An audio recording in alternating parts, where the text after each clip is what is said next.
I'm glad to have the opportunity to share this adventure with everybody.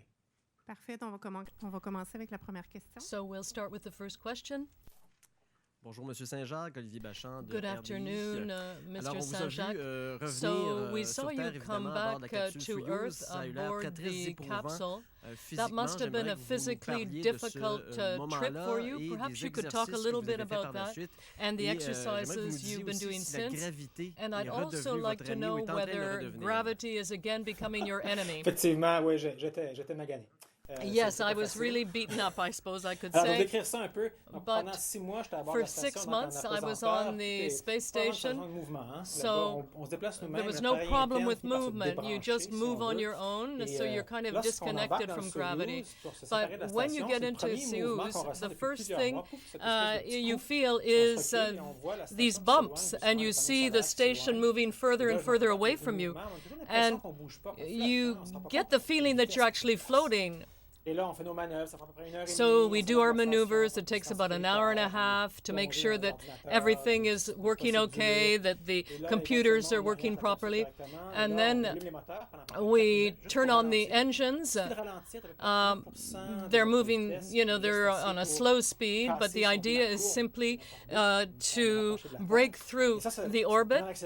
And that is the kind of acceleration that occurs that we haven't felt for a long time. It's like when you slam on the brakes in a car, and it lasts about 4 minutes. You're stuck against your seat, and you kind of are wondering what's going on. And then finally, you slow down. Nothing happens. After like a half an orbit, you start to feel the atmosphere. There's the wind is very high. You can feel everything moving, and then you see the flames through the windows, and you realize, wow, we're moving at 8 kilometers per second. We're going back into the atmosphere, and we look at the various equipment on there, and we're going, oh my God, you see 1G, 2G, 3G, and you can feel the pressure, and you feel like you're crushed against your seat. And at one point I thought my hand was stuck with behind the belt. No, it was just the weight. And I felt that, in my throat, I felt a squeezing in my throat, and then there was a big fireball, and the capsule broke back into the atmosphere, started to slow down, and then I could hear the wind. We were going so fast, many kilometers a minute. At about 10 kilometers latitude, the parachute opened, and then we were kind of bounced all around, sort of like being at La Ronde, a pretty incredible sensation when you're being bumped all around. And of course we know the process, so that's when we did a high five among ourselves, and we thought, well, we're going to survive the re-entry. The parachute opened, and then all you have to do is just descend slowly with the wind to Earth, and they tell us they can see us, they tell us what latitude we're at. Our seats kind of move up, and we get closer to the ground, and then it's the final impact, bang, and you absorb that final impact. But it's a strange moment to feel that acceleration, the weight of gravity, and all that movement happening, and then bang, this big impact, and then total silence, nothing's moving. You look out the window, and you can see the green, the grass, and you think, we're back on Earth. And in terms of your health status and your exercises, how's it going physically after all of that? Well, it's going very well. Every day is going better. Now, the big problem for me, I didn't have a lot of pain. It was mainly my balance. I felt I couldn't stand up, but now things are going better. I started to run a little bit yesterday, but I'm being careful. I don't want to do anything that could be dangerous. So I'm going to take a bath with my kids, but I don't have I felt a bit of lightheadedness, but that's getting better every day as well. So the return to Earth went well, and gravity has once again become my friend. Hi, Alison Northcott from CBC. Hi. You just described very wonderfully in French that feeling. I'd love to hear in English if you could describe that feeling that you had of coming back towards Earth. Yeah, sure. I'll describe the process. So, we've been living in space for several months where there isn't much motion that you perceive. Although you're going very fast, thousands of miles an hour, you don't perceive that speed. You just see the Earth roll under you. So when we go into the Soyuz, strap ourselves in, and then undock from Soyuz, that first jolt, as we were pushed away from Soyuz, from the station, that's our first perception of a movement. And then we see station move away. That's been my home for so long. I got a sense of, wow, we're just alone in this tiny little capsule now. Let's hope this process works well. And then we're focused for about a full orbit on all the technicalities of getting this deorbit burn correct. The idea is that we're going super fast on orbit, fast enough that the curve of our fall matches the curve of the Earth because of our forward velocity. We just need to slow down by a percent or two of our speed. And that's enough to break that curve and bring us towards the atmosphere. So set up the engine. We light up our engine to slow down. And that's a feeling of acceleration that I hadn't felt in a long, long time. And it's a bit like imagine you're driving your car in reverse and then you brake. That's what it feels like. Or squish into your seat a little bit. And I remember I took my stylus, my tablet stylus, and let it float, and it doesn't float anymore. It just falls towards me. Oh, there's something happening here. And this burn is going on for 4 minutes. We're slowing down. And then again, quiet as we're slowly descending for another orbit. And then eventually we hit the atmosphere. And you can feel that. The spacecraft separates into 3 pieces. Boom, 3 explosions. And then we're alone in our little capsule. And then you start to feel a wind buffeting. Little jerks of, you're being jerked around with the wind. But you're going so fast. That's when you realize how fast you're going. Because that wind is going 8 kilometers per second. That's how fast you're going. So it burns. So we turn into a shooting star. And you see sparks and flashes of light through the windows for several minutes. And all that time, you see the G-loads. That's when you start to feel that sensation of deceleration. Again, imagine driving your car backwards and braking. You're squished into your seat like this. And I would look at the G-meter and go 0.1, 0.2. Oh, that's heavy. And then think to myself, that must be my full weight. No, it's only 0.4. Oh, still got to go. 1, 2, 3, 4 Gs. And then you feel really, really squished into your seat, tightening your seatbelts even more. Still sparkles and burning outside. You really feel a strong buffeting of the whole capsule. It's flying through the atmosphere at the same time, trying to hit the bullseye landing spot while we're busy monitoring all the systems, of course. And then eventually the fireball stops. We're still going thousands of miles an hour, so we still feel that strong wind buffeting as the capsule maneuvers itself. And then eventually there's this giant jerk of the parachute opening. And that's really violent. That's like going on a joyride at the amusement park where the capsule's spinning all around and it's, doing somersaults, and we're being thrown around. We're just laughing. We're laughing also because for us, knowing the technicalities of the process, we know the opening of the parachute, that was the last thing that was required for us to survive this space flight. And so that's when we high five, when the parachute finally opens. And then we're just bobbing in the wind, falling down. Eventually get into radio contact with the search and rescue forces, their helicopters. They're saying, hey, we got you in sight. You're about so high from the ground. Get ready for crash landing, brace for impact. And then eventually, bang, strong, it's like a car crash, strong impact on the ground. And then everything is quiet. Nothing moves anymore. And you've made it back to Earth. And it was a beautiful moment. Yeah. Oui, bonjour, Monsieur Saint-Jacques. Contente de... Yes, good afternoon, Mr. Saint-Jacques. Delighted to see you back on Earth. I was wondering, looking back, what was the most difficult moment when you were in space? Did you feel lonely or solitude at any time? Well, I was afraid of that, but not at all. No, I didn't feel any isolation or solitude because we were like brothers and sisters at arms, We'd been training for many months together. We were very close-knit, very close to each other. And, there was also contact with people. via telephone or video with people back on Earth. So I really didn't feel lonely at all. No, it wasn't a problem. What was more difficult was adjusting to my role as an astronaut, to be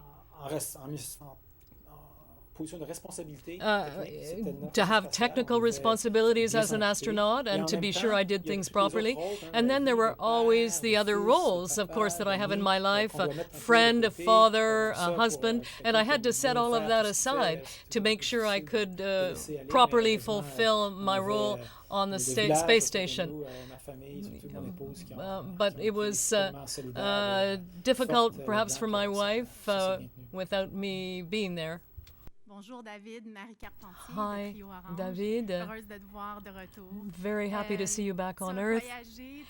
You traveled to a number of different regions. Now, how was that return to Earth difficult psychologically? Well, the return to Earth, there's something that was strange when you come back to Earth from space.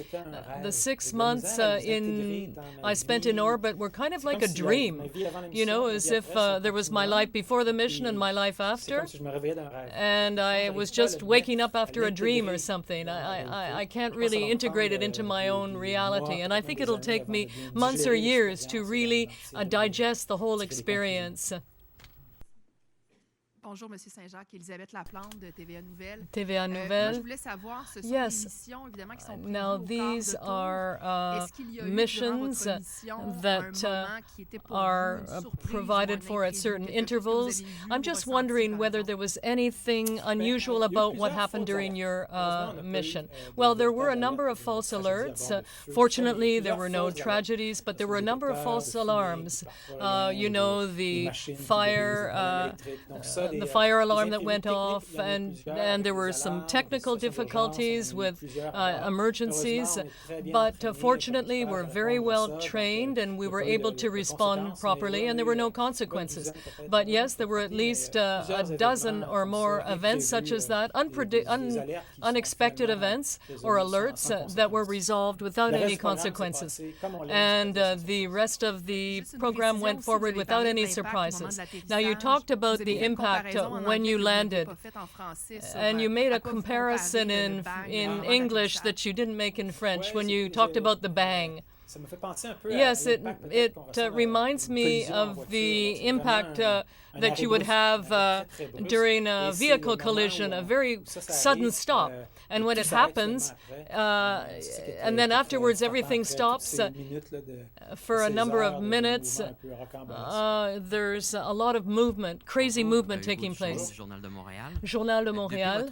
Since your return to Earth, in your daily activities, have there been times when you missed gravity, or at other times, are you happy to be doing things with gravity? Well, I had an opportunity to see my children and my family very quickly as soon as I got to Houston, and seeing them walking and taking them into my arms and feeling their warmth and their weight was a great source of joy. There was also the pool. We went in the pool, and I felt like I was kind of floating. But in general, I'd say that we adjust fairly quickly to gravity. You know, you feel your mind is clearer and so forth. Now, my children kind of see me as a baby that, you know, they were trying to teach me how to walk again. And so my eldest son was comparing me to his little sister. Now, you mentioned earlier that there is still a lot of work to be done, and we understand that the mission is not completed, that you still have things to do. Yes, that's correct. For about 2 or 3 weeks, I will be the subject of a number of experiments. That's what happens when you come back from space and you're still feeling the effects of gravity. So now I'm of interest to the scientists. So I'm really kind of just being the subject of those experiments right now. And when I go back to my normal life, I won't be of as much interest to them. But right now I'm sort of a guinea pig. So there's also going to be the technical analysis of exactly what did, the optical experiments, the scientific experiments that we conducted. It's a prototype that's constantly evolving, of course. So it's like a loop. There has to be a loop between the teams, the crews coming back to Earth and those going up to the station. So that will take months to happen. Sabrina Rivet du 98.5, qu'est-ce qui vous a manqué pendant que vous étiez what did you dans miss l'espace? Est-ce que when vous you avez were in hâte de revenir au space? Québec pour manger une Were you poutine, par happy exemple? to come back to Qu'est-ce que vous allez Quebec to faire à votre have some more poutine, for example? Well, there was one thing that I did miss. Well, first of all, of course, physical contact with my family and my children and wife. I miss that a lot. My friends as well, and the wind in my hair and my face, and the smell of the earth and grass. Perhaps a fire, and just walking in Montreal. Those are the kinds of things that I missed. The atmosphere when there are a lot of people on the street in the evening. Good afternoon, Mr. Saint-Jacques. Sean Costello, Spaceflight Insider. Welcome home. Hello, Sean. At launch in Kazakhstan, you shared a dream, a goal of one full orbit, of no assignment, no responsibilities, so that you could take in a full revolution of our Earth. Can you tell me, were you successful in achieving that and combining potentially that and any other time that you had to reflect on Earth? What were your findings? What were your observations? Yeah, so I had the chance to spend several orbits like that. Some of them on the phone with my wife, for example. Sometimes I would just go to bed a bit later and spend. I love night passes, the night half of the orbit, when you switch off all the lights in the module and the cupola, and you stay there. After about 10 minutes, your eyes really get used to the low light level, and you can see the Earth and the atmosphere even at night, especially on a moonlit day. And it was very, very soothing, if you want. And it was you could feel that this is a very unique perspective. You can feel that we're an extension of the human mind up there. It doesn't make you feel small. On the contrary, it makes you feel part of something huge, which is the power of the human mind to expand our world, to expand our perspective. And it's that ingenuity, that inventivity, that creativity that allows us to do these impossible feats of living on orbit. And so that was a very powerful moment. And to reflect on the collaboration that's behind it, reflect on the fact that there's technologies from around the world, people in control centers around the world allowing this to happen, and how despite the problems that are real, the political issues that we cannot neglect, it's great to be part of an example where when we decide that we want to work together, we can. And when that miracle happens, we do amazing things. David, I have a question from Sharon.